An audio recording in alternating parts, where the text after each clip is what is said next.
we're going to go ahead right now. It is 1:02. I'm sure some people will still be coming in, but we'll go ahead and get started.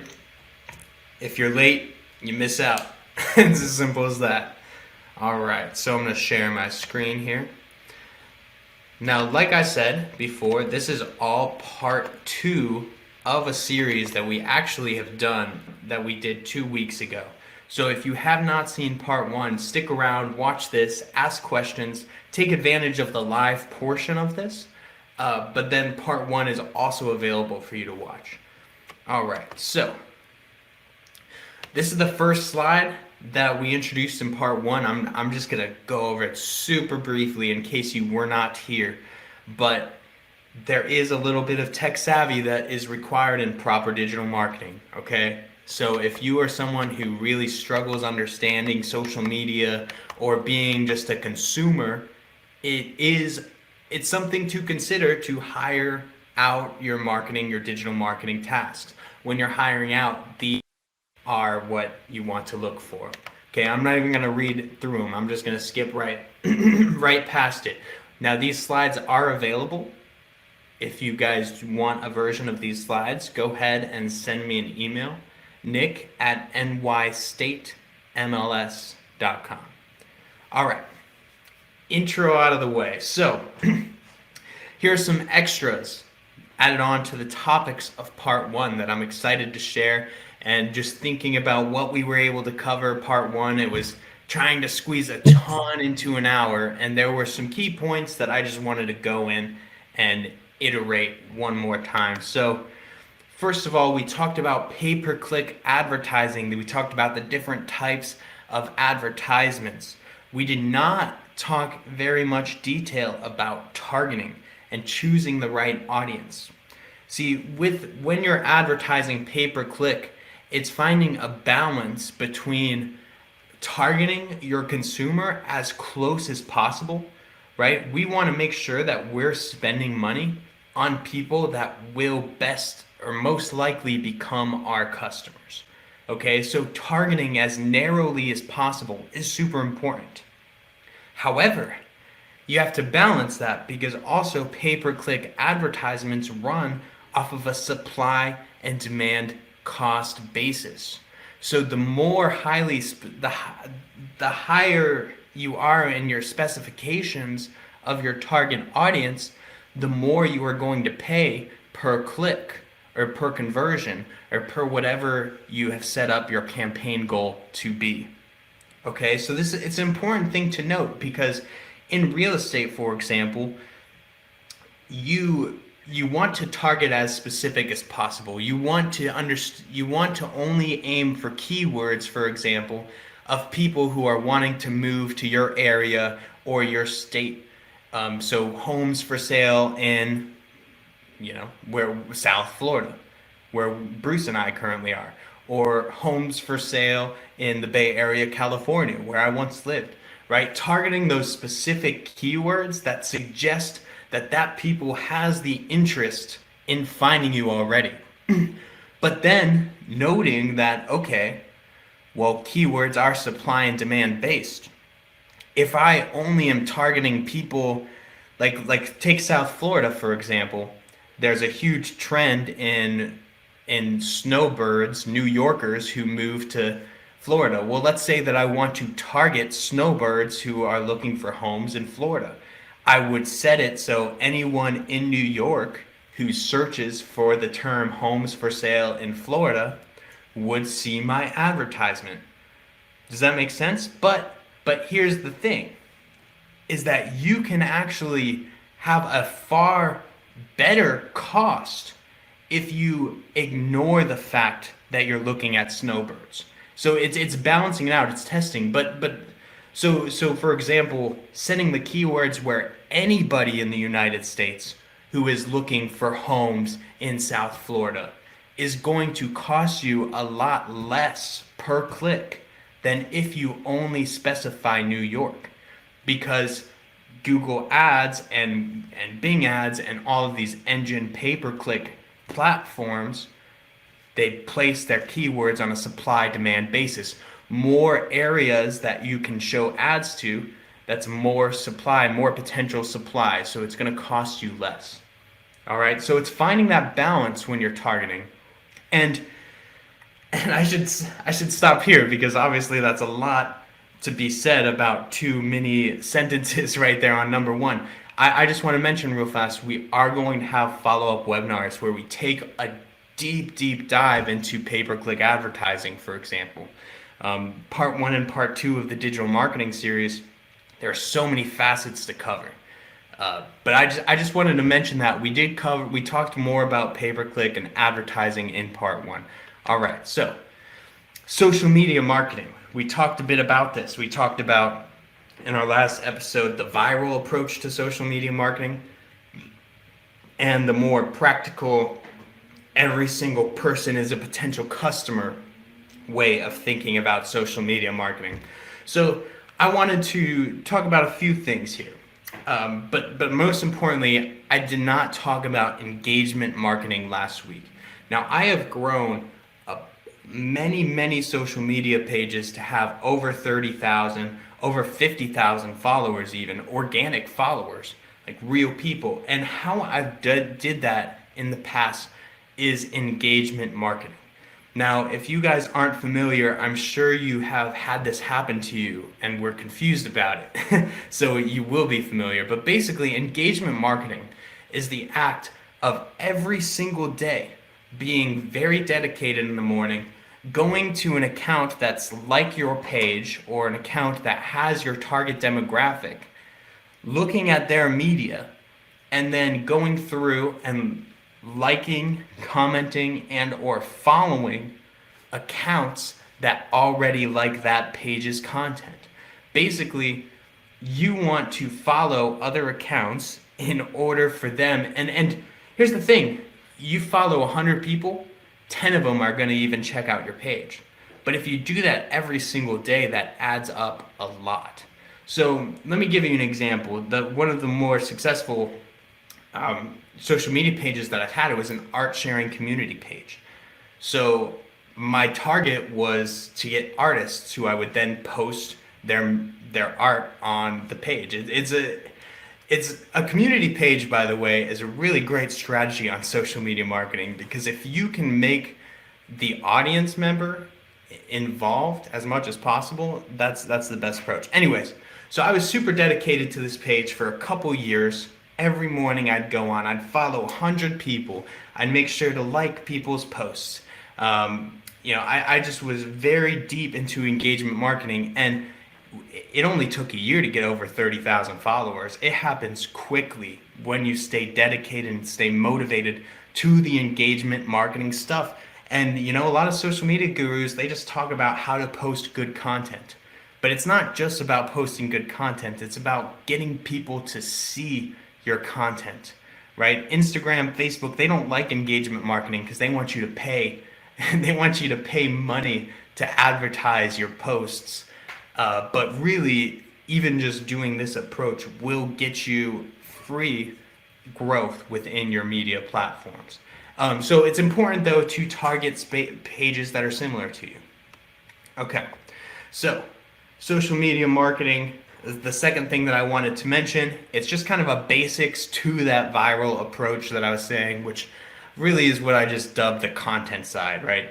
When you hear people like Tristan Ahumada in the real estate space just talking about like, make a video a day, a video a day, a video a day, you can do it. Don't care if your hair is messy, just post it anyways, right? That's kind of what I mean by the viral approach to social media marketing, is just frequent content. So, it's true. It's true what a lot of these people say. It's just these social media platforms are so inundated with creators now that going viral, it can take you 5 years of posting before you even get one viral Instagram post and start to take off in that way. Which is why I always recommend making sure you have your link as like in your bio, you have a link to a website that actually will help convert these people, right? Making your pinned post everything about your business, everything that they need to know in order to be a customer of yours, right? The very practical approach is making sure that the pipeline after the social media is set up properly. But anyways, those basics that are super key and they're still relevant to this day, even though they've been the basics for a few years. Videos, they outperform other formats on basically any platform. Comments are king. All of these social media companies, their algorithms value comments so much more than likes. I mean, especially some people in the audience here have probably had a TikTok post go famous. I mean, I definitely have. A lot of people have, because that's TikTok's whole thing, is they'll like push you. It's the max viral platform, right? But 100% I can tell you, as someone who's had a lot of TikTok posts go to over 500,000 views, it's all about how many comments you're getting. If I made a TikTok post and within 3 hours there's no comments, that thing's not going to be spread. If I make a TikTok post and within the first couple hours there are 10 comments and people are like debating about something, I know that that post is going to get to 1 million views. And then, consistency is key. Even though I just bashed on it a little bit, the whole post a video every day, every day, every day mentality. I mean, it's true. You don't have to necessarily post daily, but consistency is definitely key when it comes to social media. And that's one of the hardest parts about it, is you have to consistently be motivated for years when you're taking the viral approach. Where on the other hand, you just make sure that your pipeline is good, make sure that you're reaching out to good potential customers for your business and trying to get one customer out of every new 50 followers, and taking a very practical approach to social media rather than the like, oh man, I want to be Grant Cardone, right? There's already a Grant Cardone. In fact, there are 10 of them. And YouTube's algorithm probably is only going to let 15 of them exist. So, it's a long grind, and you can do it if you are willing to work through it. But yeah, basically practical approach over viral approach if you're trying to get business from it. All right, so we talked about websites and website development a little bit in last week's presentation, but I didn't go into any of the details of landing page design. Again, all of these topics, I'm going through them pretty quickly. All of them could have a whole webinar based on these topics. So, in fact, in the chat, if you have a specific area or facet of digital marketing that you really, really want to learn more about to the point where you don't want to wait very long, let us know. Let us know which portions interest you the most, and we'll take a deeper dive when it's the digital marketing part 3. So anyways, landing page design, you always want to start with a hook that engages them, okay? So whether that's a video, a story, a statistic, a comment, just something that really, really grabs people's attention. It's really important to open with a strong hook, because people's attention spans when they're scrolling through websites and they're trying to find who they want to buy from, it's disappointingly low. It's a lot harder to get people to scroll down on your page than one would think that it is, right? So make sure that your very top is incredibly engaging, it's designed well. Throughout the page, you want to speak to the benefits, not the features. You want all of your verbiage to discuss why somebody, we actually talked about this a bit last week, why somebody would want to do something, would want to use your product, not why your product is the best, if that makes sense. Like think of, it's easy to think of with technology. If I were building a landing page and I had just created a new phone and I wanted to compete with Apple, and my phone was just better than Apple's, it just simply was better than an iPhone.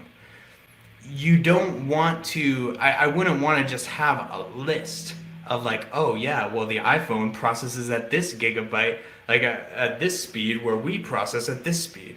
Like the iPhone's camera is X and we're Z. Like comparing it side by side like that, even though if somebody really, really loves phones, that's probably what they want to see. The average person and the average consumer would rather know why, like that stuff just doesn't matter to them. They want to know why they should use it themselves. So in real estate, this would be like a property description, for example. You know, the, there's a huge window in the living room area. Do you want to just say that in your property description? Or do you want to say, oh, relax and enjoy the beautiful sunrise while having your cup of coffee on your incredible couch, right? It's painting the picture, it's building the reasons why rather than just the facts behind it. So then within your landing page, you also always want to have some form of credibility and trust. So this comes in a few different methods with landing pages. I'd say the most common is a testimonial or a testimonial slider, testimonial section, customer reviews. If you have really large clients that have used you in the past, boasting about those large clients is a really good one. And then, of course, there is the very classic 30-day money-back guarantee. If you're willing to do that on your product, it is a good way to establish trust when somebody hasn't bought your product before. And then the last thing on a landing page is you want to be thinking about how you're going to create urgency, right? So, and it doesn't always have to be some super generic price slash like, oh, if you order in the next 2 hours, you can save $5 on your order. Now, for certain products, that method is a viable one, but just creating urgency in some sense of the way, why should they buy it right now? Because I could tell you that yes, we can set up retargeting campaigns and bring that person back to the site, but I can tell you that once they leave the site and go to a different web page or a different topic or a different task in their daily routines, their odds of ordering it have decreased drastically. Of course, that's why you have a good follow-up process and you collect their leads so then you can keep engaging with them. However, ideally, you can create that urgency so they just want to buy right there at that moment. All right. And then important notes and extras from part one. I just kept this exactly as it was. So we went over it 2 weeks ago. Create a Google My Business account. Do it. Aim for local reviews. As a real estate agent, this is absolutely free and it can send you free business, period. Try to encourage anyone that you've sold a house for in the last year or two to give you a review once you set up your page. Because if you can have more reviews than most of those in your area, Google will send you free leads, free solid leads, more than you may ever even imagine. So creating a Google My Business account and aiming for local reviews is important, absolutely free method. I wanted to add it again in part two of this presentation because it is that valuable. All right, so we also went over this last week's presentation. I'm not going over these again, sorry folks. But you can watch part one of the video series and I talk about all of these in details. What I will talk about are some of the basic analytics that you should be looking for within the pipeline, right? Why, just to reiterate, why we're breaking down the stages of a pipeline is so you know where in your process there are holes and you don't end up in the trap of thinking that you're well, but your ad is actually performing okay and it's the page that you're sending people to that isn't doing well. So I've worked with plenty of owners that's exactly, they'll switch out the ad over and over again thinking that the ad is the problem where the landing page was the problem. So they're just not even addressing the incorrect thing. So here are the really basic analytics to look for to see which part of your pipeline is broken. So for an advertisement, you want to look through your CTR, your click-through rates. Now, these stats will always be present within the ad, or at least almost always. I guess I shouldn't make it so definite like that, but it will almost always be available through the platform you are advertising on. So if you're running Facebook ads, click-through rate is right up in the front in terms of information that it gives you. If you're running Google ads, same thing. Bing ads, same thing. Every company where you can buy ads understands that you need to know your click-through rate, and they make that information available to you. Your landing page, so that's going to be your conversion rate and your fold rate. Those are the important key aspects. So conversion rate is your overall, I guess it's one of those words and terms that really explains itself. It's how well your landing page converts overall. If someone comes there from an advertisement, how likely are they to purchase your product? So depending on your industry, a good landing page conversion rate will vary, but for a lot of industries, getting a 5% conversion rate is great. For some industries, a 10% conversion rate is what's considered good because it's a little bit easier of a sell. So ultimately, just tracking that and understanding that so you can adjust accordingly is important. All right, so then fold rate. What is folding rate on a landing page? Your fold rate is how far the average person gets on your page before leaving that page. Now, the fold rate is very, very important when you're editing and let's say we've done this analysis and we realize the landing page is the problem of our overall marketing sales pipeline. You go and you want to see where the folding rate is occurring. You'll probably find that there's a single section where 30% of page visitors drop off, 40% of page visitors drop off at this moment. So this allows you, the fold rate allows you to go in and actually make edits to your landing page where people are losing their interest. And that tells you a lot of information, because otherwise you're just kind of guessing, almost as if you weren't tracking the overall pipeline. You're guessing, is it the ad, is it the landing page? Well, without knowing your fold rate, you're guessing, is it the first section, is it the third section?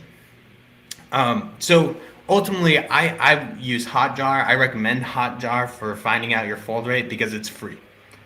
And you can pay for more features, of course. It's like a freemium model, but the free version is pretty sufficient. All right. Your leads, how to analyze them, or what to analyze, what to even look for with your leads.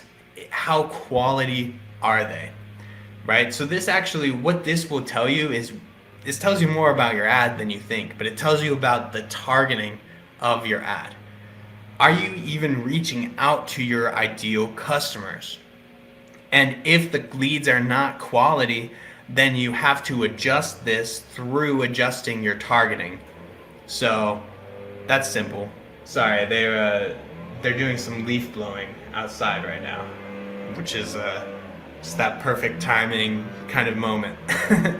Anyways, so then your sales process, just your close rate. Simple as that. How many customers are you getting? Right? So, and then even with your sales process, you could do the same thing. So a sales process more developed will look like, oh, well, email, call, wait 2 days, email, call, wait, and you set it up based on your sales team, your capacity to call, or it's just yourself, how willing you are to make all of these calls. But just the percentage, the overall rate would be that measurement. All right, so I've went over basically what we went over last week and added a few extra details, but now I am going to go ahead and pass it off to Bruce. I understand Bruce and I were a great team because we overlap in some ways, but I didn't run an SEO company for 10 years. So I'm going to go ahead and pass it off to Bruce to talk about SEO, and yeah, take it away when you're ready, Bruce. Yeah, so search engine optimization, or SEO, is kind of a hot term in many cases. It really depends on who you talk to, but I've broken it down into 3 basic steps. There are thousands and thousands of different factors and functions as far as the Google algorithm is concerned. It has gone from just focusing on how your page is structured all the way to what kind of links, where they come from, and the authority behind those. So I've broken it down into 3 basic principles, and I've been saying this for about 10 years now. It's SEO is really about who you are, what you do, and who's going to validate you, very much like a resume, right? So to break it down in the sense of how a resume functions is you have your, instant clarity headline, right? Which is going to be either in the Google search, it's going to be your title tag, and that's that basic headline that's going to be in the Google search. Or within your website, when we're talking about, like Nick has mentioned, landing pages, you're talking about how someone sees you when they enter that website. So how your product's presented, the first few sentences, something along those lines. And then in addition to that, the who you are is also, from a resume standpoint or even an interview standpoint, it's going to be how do you show up to the interview? Are you wearing a suit and tie? Are you wearing shorts and a t-shirt? Are you wearing, nice shoes or flip-flops? How are you presenting yourself? Which goes into that UI, UX, or user experience, user interface thing. User experience is going to be how the user is going to enter and experience your website overall, how things are presented. Interface is also how it functions and features. And then we also talked about the what you do, and that's basically your content, the information that has to do with you. And once again, referencing a resume, we're going to talk about, years of education, different types of experiences, different types of skill sets, the body or the content within your website. And an old phrase that we've used often is content is king. At the end of the day, if Google doesn't know, they're only going to take you at face value. Right? So all they can see is your digital presence, your website, how you're presenting yourself, just like a resume, like a new employer. Think of yourself as, in this case, the employee for hire. Google is the temp agency, and the user, or someone that's going to buy or sign up for your product, is actually the employer in this case, because they're the ones with the buying power. Right? So think of Google once again as a temp agency. You're the temp for hire, and the user is going to be the employer in this case. So how do you get to the top of the temp for hire list? Well, you have a great instant clarity headline, right? You have great information about yourself. You have extensive experience. You have potentially a college degree or something to the equivalent of that, right? And then now we've all had, and the last thing is going to be who validates you. And that's going to have to do with references upon request. Right? We all know someone that's acquired a job because they knew somebody who knew somebody. So this is, in many cases, a who you know, not what you know. Right? The what you do is the what you know. So content is king, and it is very important for you to present new information about your industry, about what you're doing, updates on what's going on, because once again, Google can only take you at face value. Right? So if I land on your website, it uploads very quickly, and things seem very clean and easy to operate. Now we get into kind of the meat and potatoes of things, of what it is you do, how much information can you present to me that is beneficial to me, and then from there you go into references upon request, which are what we would call backlinks or links from outside entities. So when you're talking about who validates you, if I get a link from Forbes or I'm trying to think, like Crunchbase or even Yahoo.com or something along those lines, those are high authority figures that have been around forever. Because Google does also believe that the older you are, the wiser you are, or the wiser you should be in many cases, right? So because there are, like Nick talked about, going viral, things of that nature. Virility is kind of like a child prodigy. It comes around once in a while. It shows up. It does happen, but it's very rare in many cases, and it's becoming more rare as the market continues to saturate itself, or more businesses and more people begin to build websites and put themselves online within that industry. So let's say you've got your site structured, you've got good content. So now who is going to reference you as an authority figure pertaining to the topic of conversation that you're trying to present yourself as an authority figure of, right? So you have to either create compelling or interesting or relevant content and have it link from another entity, or you have to have someone that that's going to link to you from that authoritative figure in that industry. And now you can do this with step one or part one or part two of this. But part three is really the end goal here, because at the end of the day, if you know somebody, you don't really need to know as much in the real world. So everything that you do in SEO, you can approach it the same way that you would approach in real life. Yeah, no, and to tie the who you know is very important. I mean, real estate agents understand that aspect 1,000%.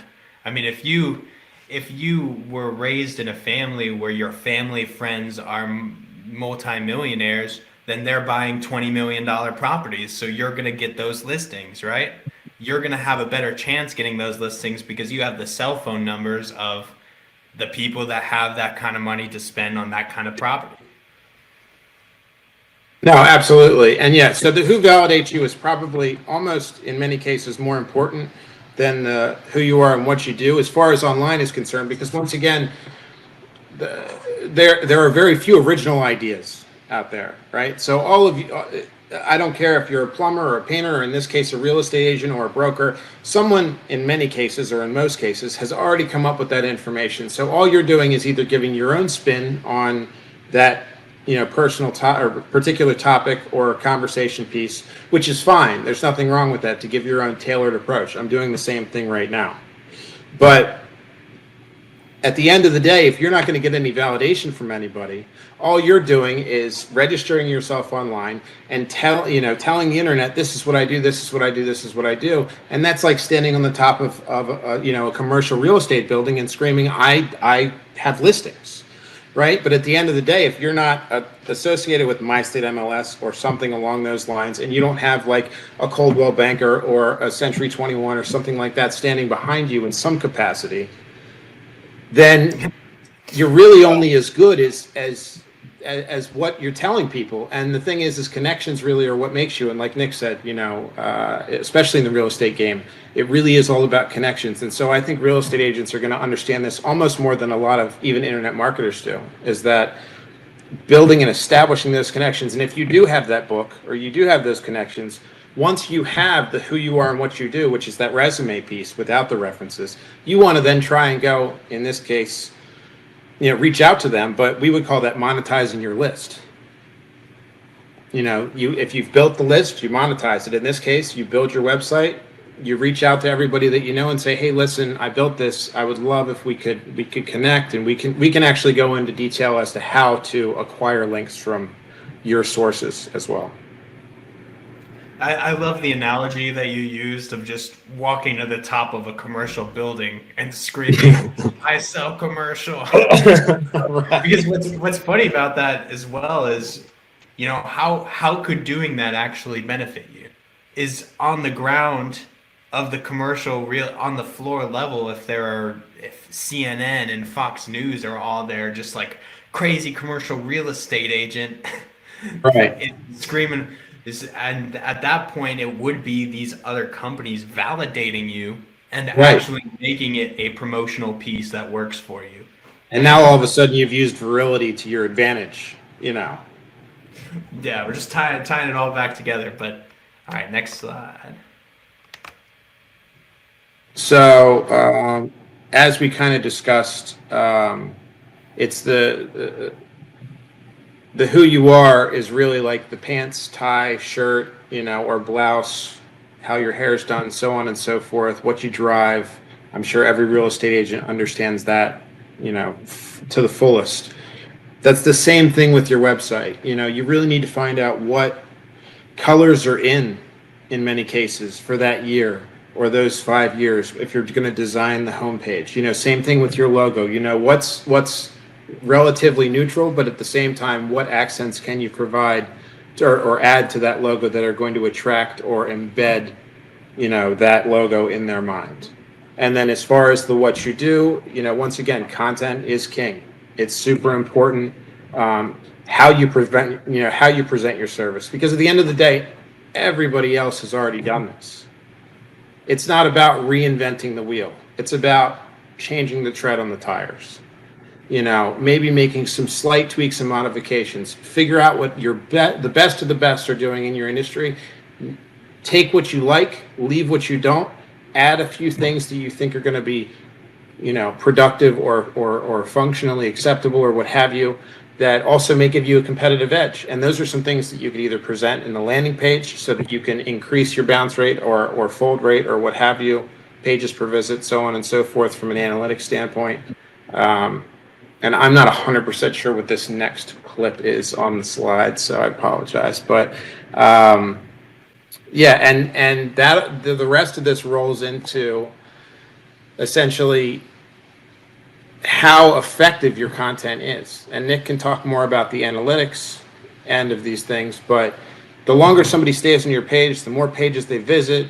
Google has in recent years discovered that we need to add options for entry and exit on our pages. We need to identify, okay, well, if they enter at this time and they leave at this time, then this should be the amount of time that they spend on that page. And if they spend more time, then the page might be more relevant or more authoritative. And if they spend less time, then it might be less authoritative or less relevant. And that's where you even, if you look at articles on, Forbes or New York Post or this or that, you'll see 14-minute read, 5-minute read, 8-minute read. That is an SEO person or an internet marketer saying, I know what Google's trying to accomplish here, and I want to showcase to them immediately, like, this is the ideal time for this to happen. So Nick, if you want to get into the analytics side of things, I'll turn it over to you. Yeah, of course. And let me add a little point here and ask you a question, Bruce. So one thing about SEO that Bruce, he's been doing this for so long, he really dove into the weeds. But if you take a step back for a second, what are you trying to do? If, as an SEO specialist, you are trying to predict the algorithm that Google, Bing, or whatever search engine has and optimize your site to be the top results, right? So when somebody types in something onto Google, and it's almost easiest to think of the internet as a giant spider web, okay? And that search is a spider, and Google has an algorithm that takes hundreds, possibly thousands of factors, and it calculates those factors so the spider tries to land on the web that makes it the most comfortable, the thing that is best for that search result. So an SEO specialist is really breaking down the different factors of the site to be the most readable and to optimize that website to be the option that Google presents itself for particular keywords. And so my question to you, Bruce, is, we found, like, we have here speed, functionality, working on every type of browser. What are some other major factors that come to mind when you think of creating the best possible SEO? So, I mean, really, there are the very old school basics of making sure that each one of your pages are titled and described appropriately. That is in a Google search. And just to give you like what these are referencing, is they're called title tags and meta descriptions. And these are the things that you will find in any Google search you will see anywhere on the planet. They're the blue text at the top and the black text just beneath it. That's your title tag, and then your meta description just beneath it. If you write those uniquely, relevant to the content that you're presenting, Google looks at that and they say, okay, and they'll cross-reference this with their analytics as well, is how often do people click through to that? And then once you land onto that page, how long do they stay on that page, which is your bounce rate? Or how many pages do they visit thereafter? And what they're trying to find is consistency or something relevant to that, to kind of reference you as an authority figure. Like if I search, how to tie a tie, and I click on this link, and I land on this page, and I leave in the first 10 seconds, that's a bounce. That means that page was not relevant, it was not helpful, and at the end of the day, Google's trying to provide you with the best solution to the problem, which is your search term, right? Because you're the employer or the buyer, and the website is, in this case, the employee or the temp for hire, right? And then Google is just a facilitator or a temp agency in this case.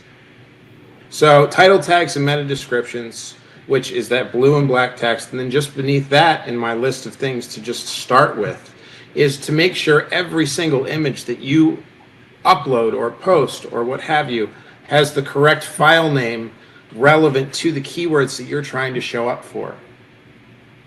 And those would be the first three things that I would start with, and there are thousands of different things, but if you have that, you have relevant, unique content on your page, you're going to get traffic, you're going to get some action, and then, we can go into further detail on this in the next part. Yeah, I was gonna say this SEO is such a huge concept. It's such a large facet of marketing that SEO companies will do weekly webinars with different topics every time, and they never run out of content, right?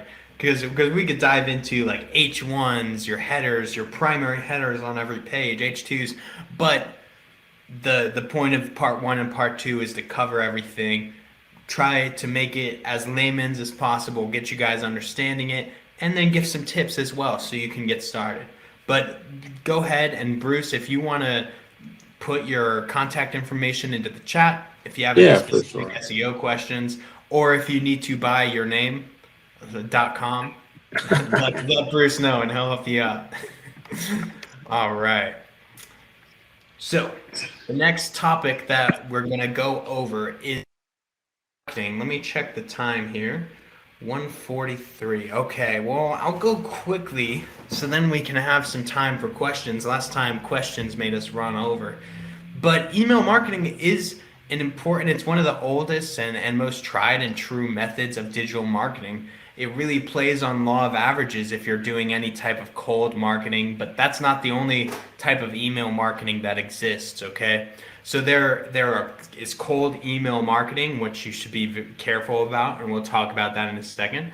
There is processed email marketing, your follow-up emails, things that are triggered, your automated email marketing, and then this is also where we would want to talk about drip campaigns, which is a sequence of emails that goes out automatically after, say, 3 days, 4 days. So the different types of styles, one portion of email marketing that's very, very, very important that a lot of your companies probably handle for you, I'd imagine, is making sure that automated emails go out anytime that somebody signs up for a lead, engages with your website, asks, like say if you're purchasing leads from Zillow or Realtor.com or something, making sure that you have automated methods of communication that go out instantly as soon as that person asks about a particular property or asks about your company in any type of way. Even if that email on your contact us form page, even if that email is simply, hey, we received your message, we'll get to it as soon as we possibly can and have one of our guys reach out to you, right? Something that just lets the consumer know, hey, we heard you. And that is pretty much email marketing at its most basic, is the very responsive automated email marketing. If your company does not provide that to you, then I would recommend a tool like Zapier. Also, a lot of these email marketing companies, depending on which one you're using, will also have integrations where you don't even need a third-party tool. But setting up, so for example, if you build your website in Wix or WordPress, and then you send emails from MailChimp, just to throw out some random ones. This webinar is not sponsored by any of those, unfortunately, but if you were to, you could use your WordPress backend and integrate MailChimp into it so that the connection is there, and you say, hey, anytime a lead comes in, this email goes out. You say exactly what you want that email to be. For these automated ones, you want to keep it super basic, to the point. You want to make sure that if your goal is to turn them into a customer, that you start them down that path with a good sales email. So other reasons why you may have an email or have some type of mailing campaign is for newsletters, keeping customers who have signed up to date on everything that your company is doing. For real estate agents, telling them about their property, updating them with their property's market value. One of my favorite tools for real estate agents and when I was in the mortgage space, I use this a lot, is HomeBot. And it will automatically send for you with your branding. It will send emails to people who sign up that say, hey, this is what your home is worth right now. This is what's happened in the market around you in the last month. This is what's happening for the state. Basically, what's so good about that campaign, kind of like a newsletter, is giving the customer something that's entertaining to them, something that's engaging to them, and something that's meaningful to them. Okay, so with email marketing, it's finding, kind of like a lot of aspects of marketing, you're finding a balance because you want to be salesy enough to actually benefit from the campaign in some type of way, or put your brand out there, or be seen. But at the same time, you want to add enough value where you're not marked as spam, you're not unsubscribed, you're not blacklisted, you're not having any of these negative impacts that email marketing can have on your domain. I mean, there's nothing worse than if you're like, say you purchased a list of contacts from a kind of sketchy website and the bounces are really high, and you have a website or a company that you've been growing for 10 years and it has this beautiful domain, nickshomesales.com, for example, and I'm sending emails from Nick at nickshomesales.com.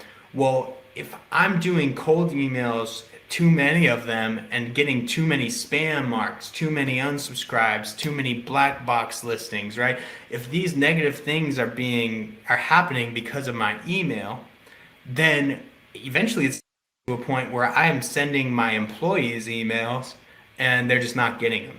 They're going straight to spam, right? So it being really careful not to mention that technically there's CAN-SPAM Act that you should look into before you dive super deeply into heavy cold email marketing.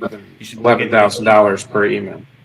Yeah. So look into the CAN-SPAM Act, especially if you are considering text marketing, right? There are rules and regulations about this type of thing for cold email marketing. So at the very least, we only ever try to do warm emails, people who have been contacts in the past for reason X, Y, or Z. And we recommend you guys take that approach. Obviously, people can buy lists all over the internet. There are companies that make their entire money that way. But if possible, try to avoid that. And yeah, you want people to have to opt in order to stay CAN-SPAM compliant. So check out the CAN-SPAM Act before doing any cold emailing. But ultimately, email marketing and automation it's critical. It's essential. And when somebody gives you their lead, they're implying permissions. I mean, technically, you have to have it in your terms and conditions and all that stuff. But they're giving you your information so you can follow up, right? That's implied permission at its finest.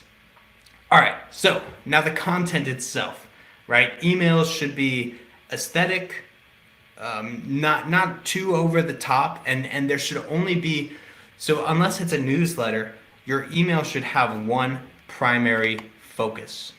One primary focus for that email, because going all over the place, it's not going to be as concentrated if the whole email is about why they should do one particular thing.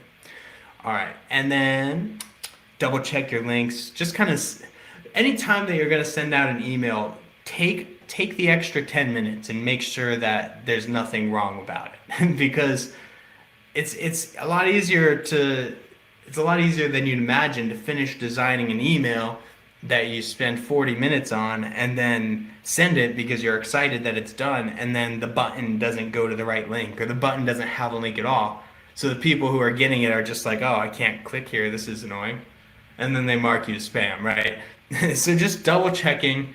Every email that you send out is important, especially because you don't want spam marks, you don't want unsubscribes, you don't want those negative things to happen to you. And then this last point that I already talked about homebot.com, but I personally like that a lot as an approach for real estate agents. And my state, we're hopefully be partnering with HomeBot at some point in the near future and trying to get you guys a small discount as MyState members. Anyways, that's email marketing. 152. Oh man. We talked about analytics briefly. See, analytics are super important, so it really hurts me to just skip past that slide, but we did talk about them briefly. I'm going to start here with the actual platforms that we would recommend, that I recommend.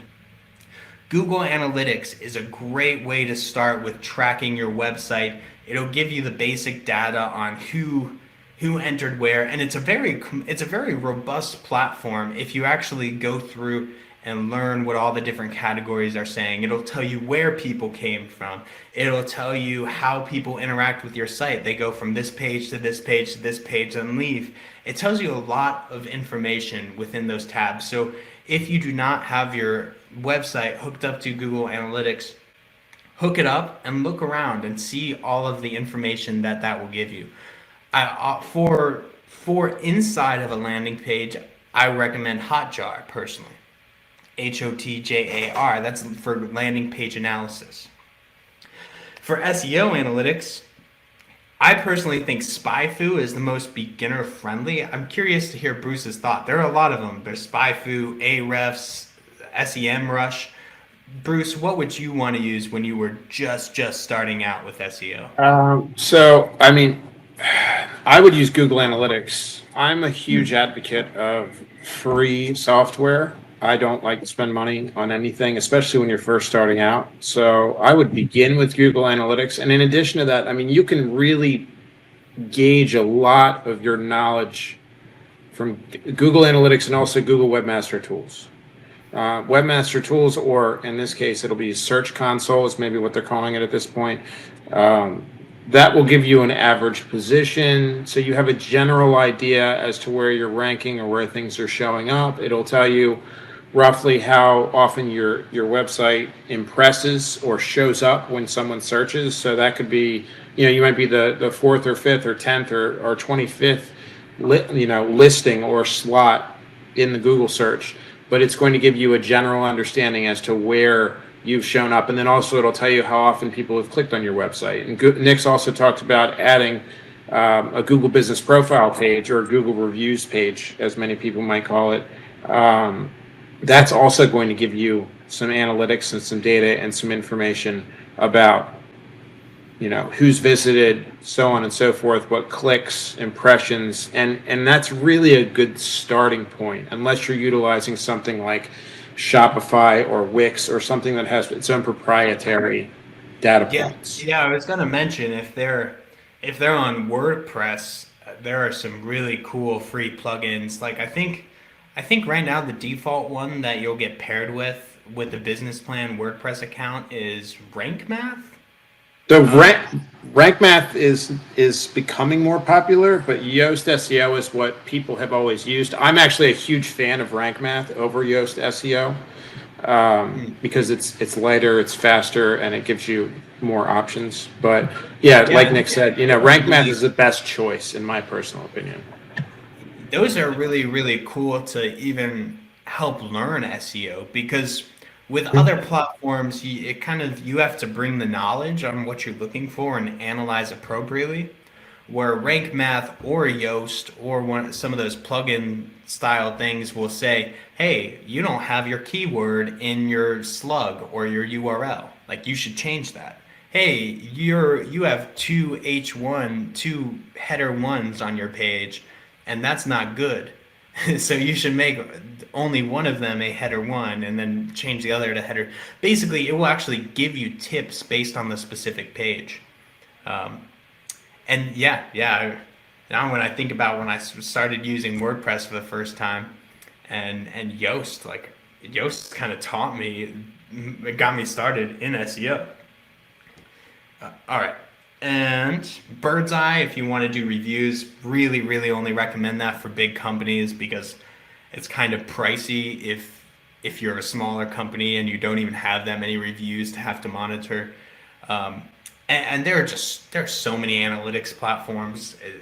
You can, if you want to know something specific about your business, most likely there's a platform for that.